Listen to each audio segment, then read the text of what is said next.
Office එකේ වැඩ හිර වෙලා ඉඳලා ගෙදර එනකොට මොකක් හරි බිරිඳ කියනවා ගෙදර අවශ්‍යතාවයක්. කලබල වෙලා පොඩ්ඩක් බලපැල්ල පොඩ්ඩ සමහරක් වෙලාවට තරහ ගන්න බැරි වෙලා ඒක පිට කරනවා වචනකින් දෙකකින් තුනකින්. පැහැදිලි. ගහනවා. ඒක ඉතින් එහාට යන්නත් පුළුවන්, ගේ දෙවනත් වෙන්නත් පුළුවන්, බඩු මුට්ටු එහාට යන්නත් පුළුවන්. ඊපස්සේ එතනින් එහාට ගිහලා ගෙදරින් යන තත්ත්වයටපත් වෙන්නත් පුළුවන්. අත්දැකීමෙන් නෝ කියන්නේ. එතකොට ඒ අර බාහිරින් ආපු ගොඩ නැගුණු කේන්තිය අපි ගෙදරට එනකොට වෙන කෙනෙකුගේ කේන්තියක් ආය අපට එනකොට මේ දෙක ඩක් ගාලා වදිනවනේ. පීඩනය වැඩි වෙනවා. සමහර විට ඒක කෙලවර වෙන්නේ කොහෙන්ද? දරුණු හිත් රිදීමකින්. ලංකාවේ බොහෝ පවුල් පසුබිම් වල විවාහය හරි අතෘප්තිමත්. හේතු එක පිරිමියෙක් ඉන්නවද කාරණා දෙකක් තියෙනවා. එකක් බිරිඳට ස්වාමියා සැකයි. අනිත් එක ස්වාමියාට බිරිඳ සැකයි.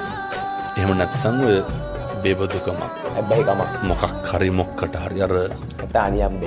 ඔව් තාවකාලික සැපයක් වෙනුවෙන් මිනිස්සු සදාකාලික දුකකට අතවනන්න හදනවන්නේ සමහරක් වෙලාවට. අනියම කියලා කියන්නේ ඒකට.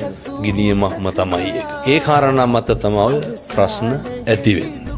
එතකොට වලක්වා ගත යුතුමයි. පැහැදිලි. වලක්වා නොගත්තොත් එහෙම මරණකම්ම ඉන්නේ කොහෙද මිනිස්සු ගෙදරනේ.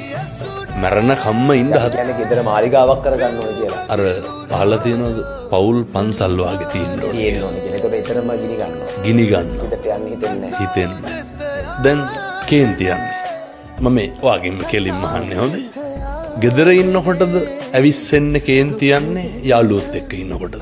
අඩු වැඩි වශයෙන් හැම අවස්ථාවකදීම කේන්තිනවා. අඩු වැඩි වශයෙන්. මේ සමාජයේ බහුතරයක් ගත්තාම මිනිස්සුන්ගේ හැඟීම් කැත නැතුව පිට කරන තැනක් තමයි ගෙදර. කවුරුත් මොකුත් කියන්න කෙනෙක් නැහැ. මාව ජජ් කරන්න මට කවුරුත් නැහැ. ඒක මගේ. මාව පාලනය කරන්න මට කවුරුත් නැහැ. කවුරුත් මට දඩුවම් කරන්නෙත් නැහැ කියලා හිතලා අපි ගෙදරදී විවෘත වෙනවා. නමුත් මිනිස්සු හික්මෙන්න ඕන කොතනද? වැඩි කරගන්න. තේරුම් ගන්න පුළුවන් නම් හික්මෙන්න ඕන තැන නොහික්මෙනකොට අර ගෙදර පෞල් ජීවිතේ තන්නේ කරන අමුසොහනක් වාගේ වෙනවා. මේ බොහොම ටික කාලෙකින් මම මේක මෙහෙම කියන්න හේතුවක් තියෙනවද?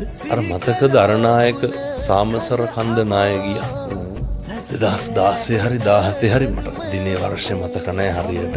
එක තාත්තා කෙනෙක් කියනවා මේක හරි වැදගත් අපේ යහන උදවියට. මේ දෙන පණිවිඩේ තමයි එක මොහොතකවත් හිත රිදවන්න එපා එකයි.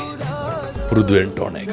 ඒ සැනින් අපිට ජීවිතේ මරණකම් ඉදවන්න වෙන හොඳේ. මරණකම් ඉදවන්න. තාත්තා ගෙදර කලින් දවසේ දබර වෙලා. දබර වෙනකොට පොඩි උන් බය වෙනවා. තාත්තා පහවදා උදේ වැඩට යනකොට පොඩි එකා කතා කරලා නැහැ. තාත්තා හැන්දෑවේ එනකොට පොඩි එකාට සෙල්ලම් බඩු ටික අරගෙන එනවා.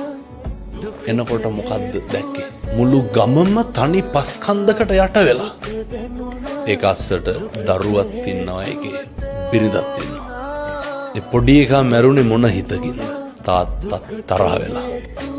මිනිස්සු පුරුදු වෙන්න ඕනේ මේකේ ඉන්නකොට අවිනිශ්චිත භාවයේ තේරුම් ගන්න. කවුද දන්නේ මොකක් වෙයිද කියලා. මම මේ අපිට අර හම්බෙනකන් අපි බලන් ඉන්නවා සමහරක්. පැහැදිලි. අපිට හම්බුන ගමන් නැති වෙනවා.